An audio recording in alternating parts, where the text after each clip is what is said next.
Hello, Malcolm here, and welcome to the second of our short two-part series on Christianity and racism. The title of this series is taken from Proverbs chapter 1 verse 5, where it says, "Let the wise listen and add to their learning." Let the wise listen and add to their learning. And we hope as we talk and pray and work together that we can push back the boundaries of racism as the kingdom comes into our lives and comes through us to influence people around us, starting in the church and then spilling beyond. We hope that more and more healing can come to more and more people. More and more justice can come to more and more people. But where that begins is by listening and understanding. And speaking for myself and many people I know like me who I've talked to, the more we can learn how to listen well and learn better how to understand the experiences of people that we don't relate to, that are not our experiences of racism, at least in my context, then the better we can be an ally and a help in making a difference to people in our churches and beyond. So that's the purpose of these two interviews, last week with Tony, and this week, I'm delighted to say, with Jack and Sarah Meisinger. They are currently members of our congregation up in Birmingham. I've known Sarah all her life. I've known her mother for many long years before she was even born. Jack I've got to know more recently. And they provide some very interesting perspectives. Jack is white North American. Sarah is mixed race, black and white. Her parents are black and white from the UK. And they've been married not all that long. And they have their first child was born just about 3 months ago. And in fact, baby Leon makes an appearance in this interview. So I hope that you benefit and learn a lot from what you hear. And at the very least, it'll provide a stimulus for our own discussion so that we can learn better how to listen and to understand. So without further ado, let me turn you over to Jack and Sarah. So the first thing I was wondering about is what kind of vision you have. What kind of vision do you have for racial harmony, racial unity within the church, especially, I suppose, because that's where we can begin things, and maybe beyond. But do you have a sense in yourself of where you think this could go that would be healthier than it is at the moment? Is there some kind of vision in your own mind? Yeah, I think the vision that I have is that there would be more conversation about it. I think from my conversations with friends and in the church, they feel like they can't bring some of their friends to church because the issue which is at the forefront of many of their friends' minds is not discussed. Kind of the evil that the world is aware of and is constantly having conversations about, the church talks little about. So for their friends who feel strongly that this is an issue that needs to be addressed, and then for them to come to church and hear complete silence on it, and not only feel deeply that this needs to be addressed, but are also experiencing it, for them to hear silence on that topic that's so deeply personal and even globally there's a global consciousness too. For them to not hear anything when they come to church regarding it, it gives a sense that Jesus doesn't care, that this isn't something Jesus cares about, like these real world issues, these real world problems. If we can't connect with them at that base level, then how would we be able to lead and guide them to what we perceive as the underlying problems, their deeper issues, if we can't help them navigate those initial questions that they have about life and the world and their pain and their experience, then why would they trust us to shepherd them further? So I think a more open dialogue that would welcome people in, that would have answers for the world, I think that would be a great place to start. But generally more communication and understanding, I think, in the church. So something more like it's part of a normal thing. When we talk about racism, it's a normal conversation to have. not always an easy conversation to have, but it's the sort of thing we talk about. Like if we talk about prayer and we talk about our Bible and we talk about whatever else, we'd also be talking about racial reconciliation issues or understanding as sort of part of the fabric. Is that what you're talking about? Yeah, yeah, absolutely. Or, if you said in a list, and oftentimes as a former minister, I would have a list of practicals, and one of them would probably be, we need to apply this to our efforts at racial equity or something like that, and not for that to be a flag in some of the members' minds, but kind of an accepted thing. Like, yes, that's absolutely true. For us to all be on the same page with that. Right. I think So it can be a political issue, but if it was repositioned as the personal issue and something that we're all working on, and maybe we're more used to talking about individual sins and we stay in that area, but even if, and this might be a little bit bigger picture, but if we start to talk about some of these bigger, more corporate, more those types of cultural sins, I think then we might be able to address even more things, be able to repent in a broader sense, and conform more to, I think, the vision that Christ has for his church to bring. Yeah, that makes sense. So it's a bit like I'm preaching on Acts 2 this coming week, the 42 to 47 passage on the church. I want to sort of reboot the people's thinking about church as we go back into physically meeting together, which we haven't done yet. Mm-hmm. And so if I'm talking about that passage, one of the things I should be thinking about perhaps is, in what way does this apply to issues of racism amongst perhaps other issues? But that's got to be sort of almost like I don't want to reduce it to a checklist, but it's almost like a checklist thing of, okay, how does this apply to this and this, including, say, racism? Is that the sort of thing you're talking about? Exactly. Yep. In the same way you'd apply this to your marriage, and how does this apply to your family, and how does this apply to this and that, those types of things. I've got it. Sarah, what's your thoughts on this vision? Yeah, no, I thought of it in a different way, but I kind of think what Jack said, because it's daily for the people who experience it. It is part of just everyday life. So I think for those of us who it's not part of our daily life, to choose to consider it more, because I guess that highlights our privilege that we don't think about it daily. We don't have to. So yeah, I really like that. I think for me, the way I thought about it was my vision would be for there to be genuine friendships across different races.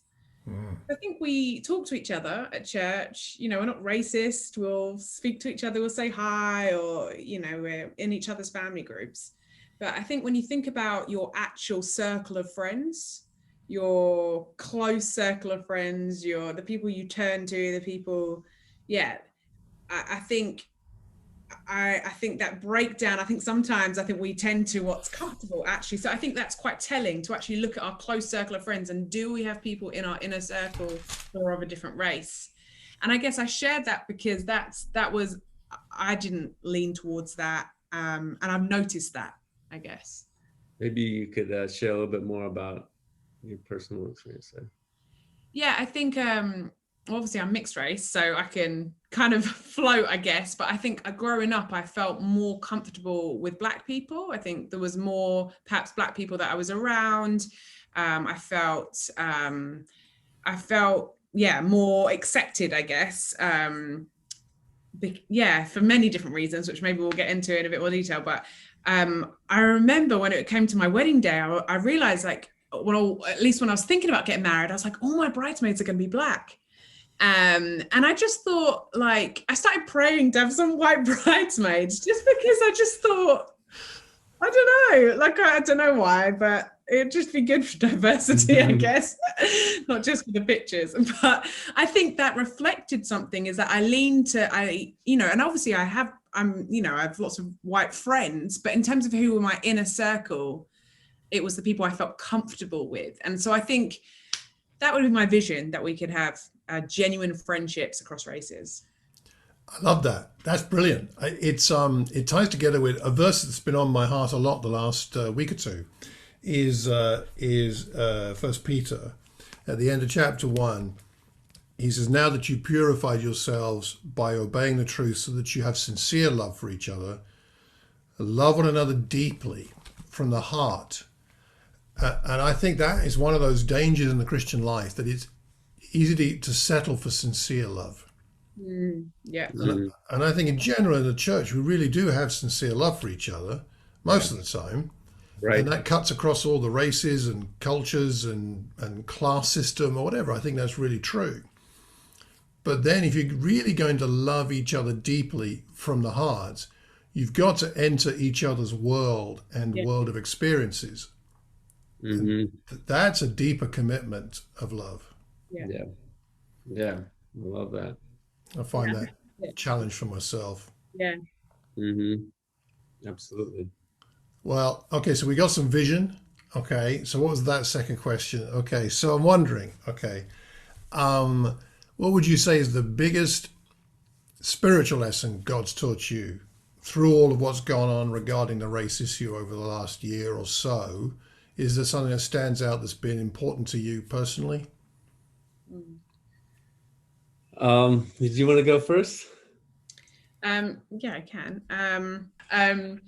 I think for me, it's to carry each other's burdens and to choose to engage, I guess. So I think I would maybe want to be supportive from afar, but I think realizing that to be an ally, I have to kind of get my hands dirty, which means allowing myself to be affected. I think it felt uncomfortable.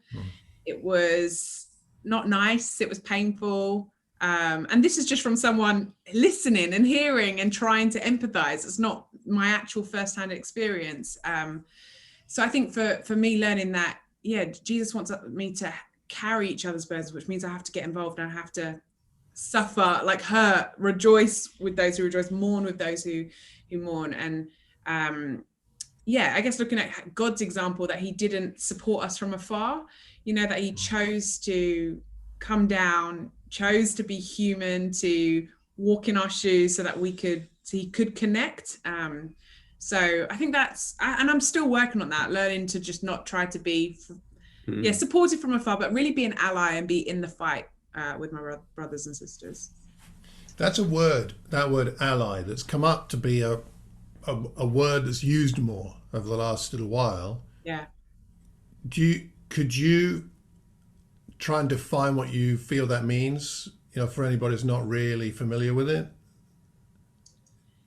Yeah, I don't know what the actual definition is, but I guess how I internalize it, what it means to me is like standing side by side, like in it with someone, as opposed to cheering them on from the sideline, like, oh, I support you and I don't feel like that, and I'm sorry that's your experience, but actually kind of getting involved, explaining to others perhaps what their experience may be like. So for example, I know some of my Black friends have shared the pressure they feel to be able to help educate everyone else about what their day-to-day experience is.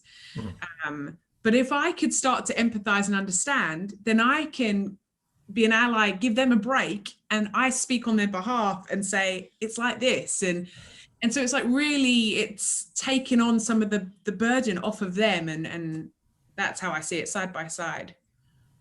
Okay. Yeah. Go on, Jack. So Psalm 10, verse 18 says, you'll hear the cries of the oppressed and the orphans. You'll judge in their favor so that mortal men may cause terror no more. And I think to some degree, that's the lesson that I learned, was to judge in their favor. So I think at times I would hear the cries of the oppressed, but I would come up with various excuses or explanations of why that could have happened. It wasn't a clear-cut case. I was undecided. That was how I was up until last year, and it wasn't up until Sarah brought up my lack of concern for the disparity between the welfare of minority groups in COVID cases because she said, look at how disproportionate this is. And I said, well, you can't really blame it on this or that. We've got to look at the finer details. And she said, I thought you'd say that. And I said, what does that mean? She said, well, you always have some sort of explanation. And that was me not judging in their favor. And throughout history, the history of minorities in any situation has not been great, and we know this on a personal level. If you're the new in class, that's not a fun experience. If you've got a certain, type of, if you have a certain physical appearance, if you have ginger hair, for instance, there, at some point, there was probably a comment or two made that hurt, perhaps. I'm not sure. There was certain things said about me growing up. Anything that looks a little bit different will become a source of pain, probably at some point in your development, and we treat each other a bit better when we're older. But that small amount of discrimination for those slight differences multiply, compounded, because these are big differences, or they're perceived large differences. And there's historical roots to them. And so I could connect it both when I really wanted to. I could see the historical roots for them. I could understand it from my personal experience, and I could hear it from the stories of millions of people all around me. So I eventually got to a place where the evidence was overwhelming. My own wife was bringing it to my attention. And that's when a switch flipped. And I thought, it's not enough for me to hear the cries of the oppressed. I need to judge in their favor as well, and to really accept that those things are valid, and to validate people's experiences, to believe them, and not to come up with explanations for alternatives or things like that. So I think being an ally is believing what people are saying is true, and then also taking action, as Sarah mentioned, to do something about that, which I think is as equally as important, because as Christians, we're called not just to believe, but to also carry our cross, and to act out the faith that we have, even if that means suffering on other people's behalfs, for their sake. That's our premier example we have in Jesus. Yeah. So I think to do anything less than that would be very unchristian. Wow. That psalm is scary. I mean, in a way. It's awesome, right? But my word, that's really powerful stuff. I need to go back and have a read of that psalm. Wow. Okay. Because I guess you're right. If we think about it, then if he judges in their favor, then he would be judging against us. If we are not the oppressed and rather the oppressors, then if God judges in their favor, then if we're not on their side, then we're on the side that God is opposed to, perhaps. Well, and that's the judgment on Sodom. Ultimately, the judgment on Sodom was not about the homosexual practices or whatever, right? The judgment was on they didn't care about the poor. Right. I think Ezekiel talks about that. That's the thing. It's they didn't care about the marginalized, the vulnerable, and Jesus clearly demonstrated by the way that he lived, not just what he taught, but how he lived, or in a sense, how he lived taught it that he cares, and he will stand up for, and he will intervene to help the vulnerable. Yeah. Terrific. I love that. That further explanation of the sin of Sodom, as you mentioned in Ezekiel. When you go and you look at that, it becomes clear that sometimes we've got certain sins that we think are worse, and we've accepted those as the really despicable ones, but then the ones that are a bit closer to home and culturally more accepted, we gloss over. And a number of those are brought out in the prophets. It's great to see a growing awareness of those things for just in myself and in the church, so that we can make sure that we're not caught off guard when Jesus comes back and says, what about all these things? How could you miss this? It's right in the Bible. And I think with a closer reading, we can really start to see the same things that God does and have the heart that God has. Yeah, totally agree. What happened last year was a tragedy, but it brought to the surface what was already there, and has made us face it, and we needed it, painful as it is. Yeah. I think that's a lot of people's feelings, and I'm grateful for it myself, because and God's timing with these things, police body cam footage, all of that. And I think the sad thing is that the world got there before the church, that the world responded with indignation and outrage and solidarity and compassion. And then in the church, we're having to kind of navigate how we respond instead of an immediate reaction of empathy and compassion and advocacy.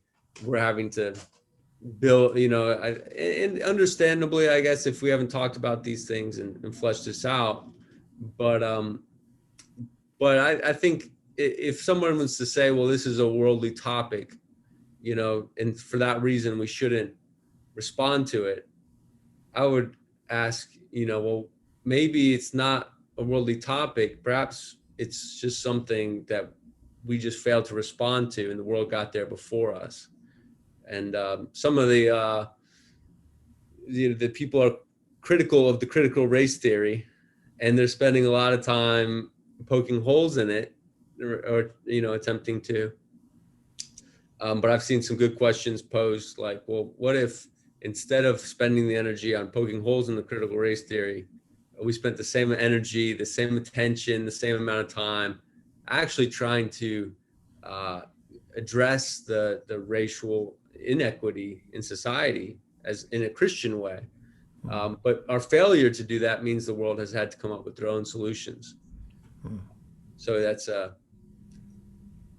something that I've seen recently. The third question I had on that list was about what insights being a mixed race couple has given you about Christianity and race. Anything along those lines you'd like to share? Yeah. I think one of the things that I learned was how much of a difference a small difference can make. So when I met Sarah, I thought she was white. Maybe she had a little bit of Spanish in her, or Portuguese, or something, the D'Souza, but I essentially assumed that she was mostly kind of Caucasian, and then getting to know her, it started to become clear that it actually had a much bigger influence than I would realize. So for her, it was her Black heritage and identity was significant and was a big part of who she was. So even though it didn't look like a big difference to me, to her it was her culture, a bit of her identity, and a lot of her experience growing up. So that was eye-opening. How, I think we can think these things don't make a big difference, but even a small difference can make a big difference. So that was eye-opening for me. So for me, I'm mixed race, so I'm not fully Black or white, and I think the privilege of that is I can generally blend. And it was interesting. I was speaking to a friend. She's Black and she worked in a Jewish care home, and obviously Jews have been marginalized and have been mistreated. But one of the things that she said was Jewish people can also blend too with the dominant, accepted white race. Whereas she goes, for me, I walk in and I don't have the option of blending. Like it's, I'm Black and I can't choose. And I think that really, because I have experienced different things, but what I realized was I can blend though still. I don't, and so I guess I just want to acknowledge that as my privilege. But I think initially I wanted Jack to engage, and he shared a little bit about it. And I think I felt that I felt bothered by his ability just to dismiss it. But then he had a radical repentance, started buying all these books on trying to understand racism and reaching out to our Black brothers and sisters to ask about their experiences and apologizing.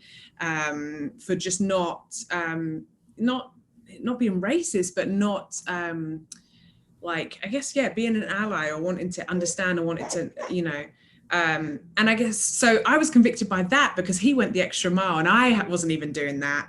And I think my issue was pride, because I'm mixed race, maybe assuming that I already knew, or, I spoke to my dad and, he could share his experiences. So I think for me, that's been, I was actually convicted by his repentance to really go after it, to understand, that challenged me, that, to seek to understand more. Yeah, I can understand that. Wow, that's quite something. That's quite it takes quite a degree of humility and courage to go after that. Yeah. Yeah, I was blown away by, it was literally a 180 degree from not really being bothered by buying all these books on it, really trying to understand. Yeah. And was it a specific thing that triggered that, or was it more like an accumulation? It was when she pointed out the disparity in COVID deaths in minority groups, and then I said, well, that could be any reason, any number of factors that could contribute to that. And she said, I thought you'd say that. And so then I said, what do you mean? And she said, well, you never really engage with this stuff. And I thought, oh, that's unfair. I thought I was, fairly fair-minded about these things. Giving everything, trying to understand, trying to weigh things up. But until it's kind of in black and white, then why would I necessarily believe that this is the explanation for that? But when she said that, and I kind of could see how throughout my whole life, I hadn't really believed, I hadn't judged in favor of the oppressed, as we talked about in Psalm 10, 13, I believe it was. God hears the oppressed and he believes them. And throughout my life, I had always sought another explanation. So that just when I looked at the experiences, at the kind of like all the evidence throughout the course of my life, and reevaluated and said, what if I've been judging this all wrong? And in fact, I should have seen this a long time ago. Because there was part of me that really felt for because I would listen to these Martin Luther King Jr. tapes growing up, his biography on a book on tape when I was a young kid, and I really enjoyed listening to him speak and hearing him stand up for people, and that was very inspiring to me. But then I just thought, well, the civil rights movement is done. And so I don't really there's no real opportunity, or I don't need to engage in these things. But then realizing that it's far from over, because it's really just a matter of I think it's a cultural growth that's happening over time, and it's not finished yet. And there's a part I can play, and there's a part we can play. And if we want to look back on our lives from the perspective of history and think, just like Martin Luther King or William Wilberforce or any number of people who have stepped up to the moment that they find themselves in history to do something on behalf of others, then I've got to do something about that now, and this is our opportunity. Yeah, the time is right. Mm-hmm. Super. Okay. Well, can I ask you a different question? Yeah, absolutely. All right. Fantastic. We're getting through this. So this is probably more for you, Sarah, I think. But this came up in my mind because I was talking to Andy Boachi, who I think about racism issues and what he thought needed to be heard more. And one of the points he made was he thought we needed to hear more of the experiences of Black women. Not just perhaps the experiences, but also perspectives, or just just needed to hear more from Black women, I think in the church, but maybe even beyond. So I just thought I'd ask you about your perspectives, as mixed race, and as you say, you can kind of fit in with more than one culture, but as someone with a better understanding of black women's issues than I would have, or most people would have, I wondered if you had a particular thought as to what contribution black women can make to this whole conversation about racism. Yeah, I think again, I'll give my perspective is limited from my stance, but I think speaking to a lot of my black friends, I think it's helped me understand even more. I think it's a matter of intersectionality, right? It's the women, already have a difficult time in various settings, whether it's the workplace or having influence, and then being black, it makes it doubly difficult to have that. And I think one of the ways that it really connected with me once I started to try to understand their experiences was particularly the pressures that society places on women with regards to beauty standards or what is desirable. And it was then when I started to listen to some of my friends, realizing that they grew up not seeing themselves as what was classified as desirable or what the beauty standards were, and how difficult that is growing up, not seeing yourself in books or on TV or in magazines or models or whatever. And it's interesting because I felt like I could connect with that a little bit. Like I remember feeling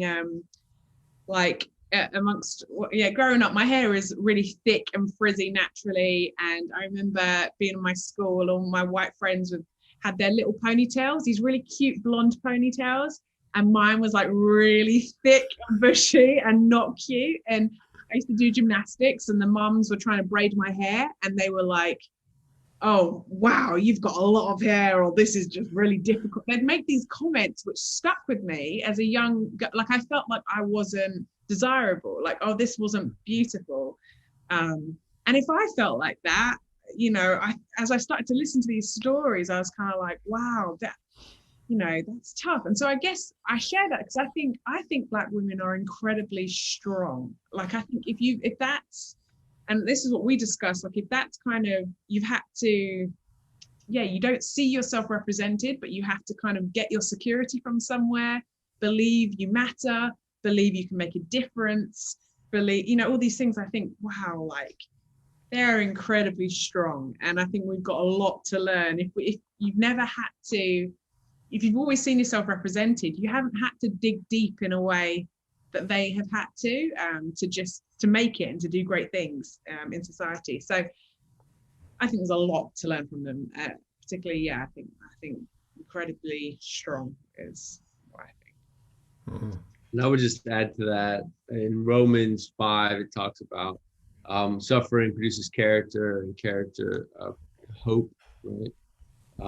And so I think the intersectionality that Sarah talked about and the character that's produced there and all the wisdom, I think that comes from navigating that and from not listening to these the work to not listen to the voices of the world and these different standards and expectations, and to find your validation in God, and to develop this deep personal spiritual wellspring of security and life and love is what we all need, and they can share that with us. And so I think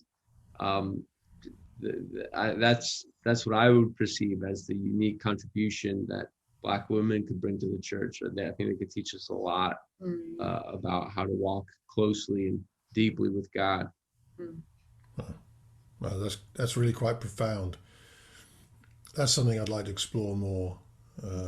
We'll have to come back to that another time, or perhaps another conversation with some people. But I hadn't expected that reply exactly, and I thought, and that's profound, and it is moving, and so valuable.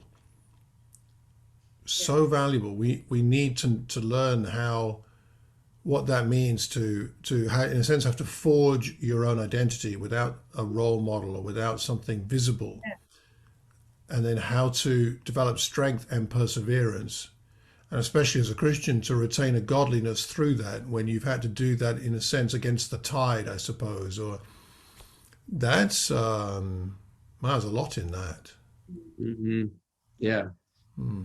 And I really appreciate what you're doing, where you're allowing more voices to be heard in the church. And I know that that's gonna be such a valuable contribution as we start to. And this is one of my hopes for, as you mentioned in question one. What's some of your hopes for this, for racial harmony and equity, and I think equity ultimately, that everybody can be valued, and ultimately that we can reflect the 1 Corinthians 12 view of the church, that we're a body and that all these parts have something to play. And I think if Black women are marginalized, not just in the world but in the church, we are missing such an important contribution that should be, working to build us all up. But we're just not benefiting as much as we could from. Wow, very much so. Fantastic. Well, one last question, if you have time, and if Leon can handle it. So far, so good. All right. What do you think, buddy? One more? One more, Leon. He's happy with it. Okay. So, and this comes from a lot of my own feeling and experience and trying to figure out what it is in me that sometimes is reluctant to engage with conversations that are uncomfortable, or that kind of thing. So I wondered if you had any advice, any tips, any perspectives for white people, perhaps especially men, but not exclusively. I'm talking about myself here. So have you got any tips for me, I suppose is really the question here. How to listen to the experiences of Black Christians.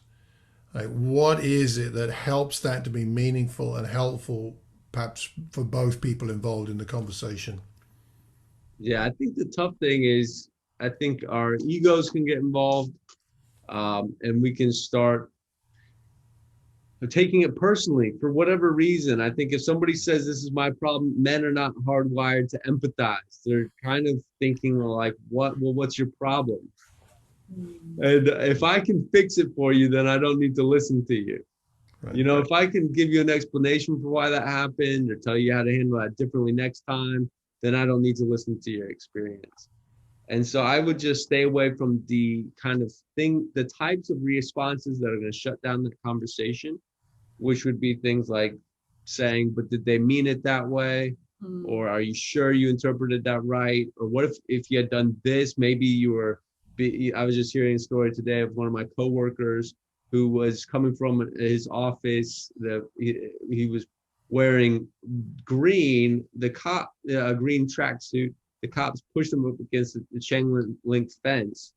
And then they got a radio call in that said the suspect was wearing a black tracksuit, and they just assumed, since he was Black, that it was the right suspect without the description matching the color of the tracksuit. So anyway, then I could think, well, maybe if you had been more vocal at the beginning, or asked the question more direct.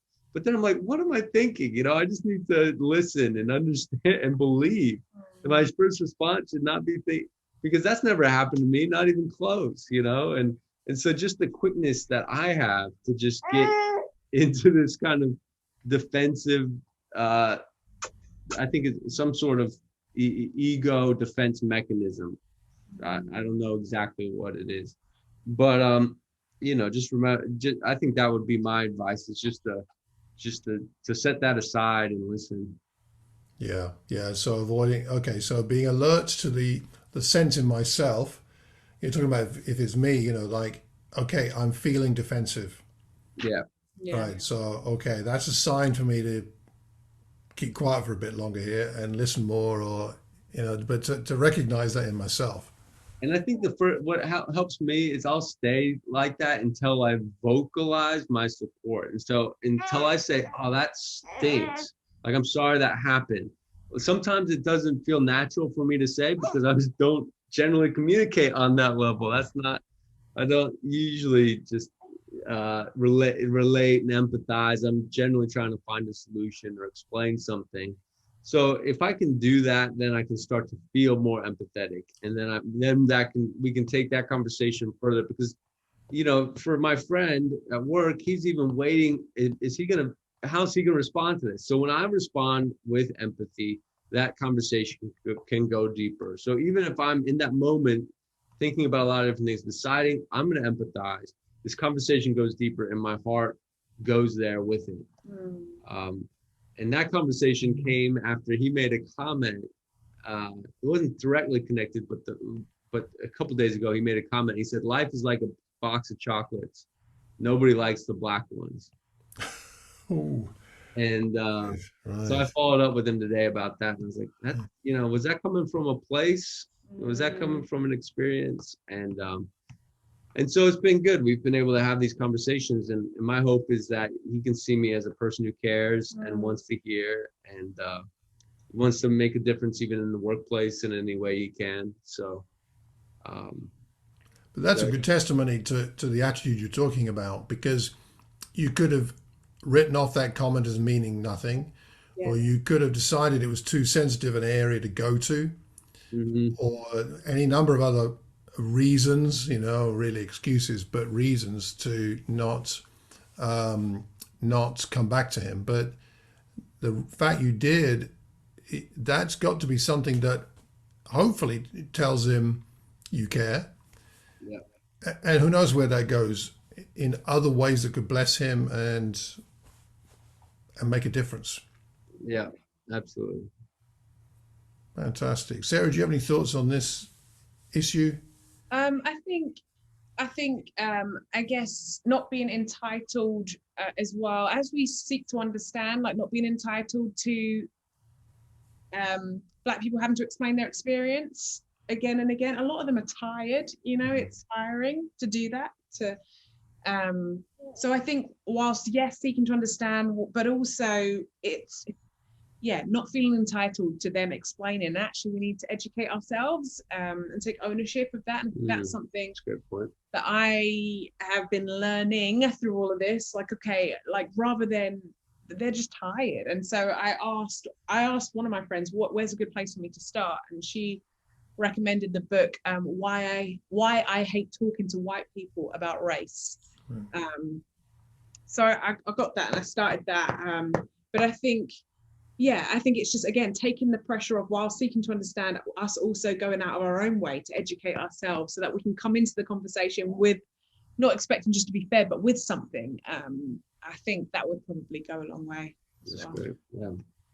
Right. So take your own initiative. Don't wait for people to come to you, and don't think you have to make people talk about it or that that's the only way you're going to learn, but look for other ways to learn. Yeah. Yeah. So you're bringing something already to the conversation if you do have the conversation. Not that you're saying, oh, I've read a book, now I understand. But more, I have some context with it, perhaps within which then to ask better questions. Yeah. And I think that probably would go a long way if you've already shown, look, I'm trying to understand this. This is what I've read. Is this your experience? Or is it different? Or how does it just shows, I think it's sincere. You've gone out of your way, I guess. Is there anything else we didn't talk about that you feel like you want to make sure you get across? Anything we didn't cover? Anything that's on your own heart, for that matter, that you think is important and valuable right now? Anything else? I guess I want to just put a disclaimer out there. I feel like I'm very much still in the process of figuring out what this looks like for me to engage meaningfully. Because, the history of racism in our Western culture is systemic and deep, and the negative consequences are, vast. And so figuring out how can I engage with those in a meaningful way, in a practical way that's going to have an impact and be helpful, is kind of the place that I'm at now. So I don't want to communicate that, I'm at some endpoint or I've figured it out. And I think hopefully that's where a place that we're all, I think, to some degree, thinking, what can we do to really help the world heal in this area is a good question to ask. Yeah, and I would say thank you, I guess, for creating this space. And I think, it's kind of died down a little bit in terms of the media and kind of what everyone's talking about. But I think it's these ongoing conversations that shows our Black brothers and sisters that, okay, we're not just, it's not a fad, because this is their daily experience, because so much of it is systemic still. So it's, I think, I guess even, and I'm still learning too, I think it's ongoing conversations. It's not, I've had one conversation and now it's done, but perhaps even asking, ask our Black brothers and sisters, how can I stay connected to what this is like for you? Like, would it, because I don't know if you'd like want to ask questions every few months, or whether that's appropriate. I don't know, but I think it's being willing to learn with them. And showing that interest, I think will help us go. Yeah, it makes a big difference. Yeah, super. Thanks very much. Thank you. You're welcome. And I am really grateful to you both. I mean, I honestly I can't tell you how, for me, something like this is very refreshing. It really helps me, because it helps me on an issue. It helps me personally, thinking about the racism issue. It helps me be better equipped to help other people. And it's refreshing on a personal level, in the sense that I'm learning from you, and I'm discovering new things, and I value who you are and what you're bringing to the kingdom and currently to the Birmingham church. We can't underestimate the significance of the thinking that we all do, and you've done a lot of thinking, and that thinking gives you a foundation, something solid on which to explore, and hopefully, as you say, bring healing. I mean, bringing healing. I think the kingdom, in so many ways, if you could bring it down to one word, it's about healing, right? On lots of areas, right?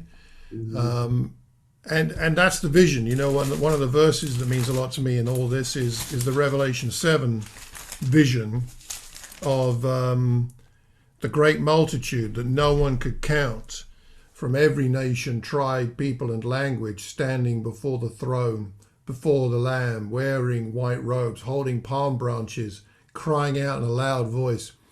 Salvation belongs to our God, and salvation, I think in that broadest sense of healing, right? That's really kind of what it's talking about there, I think.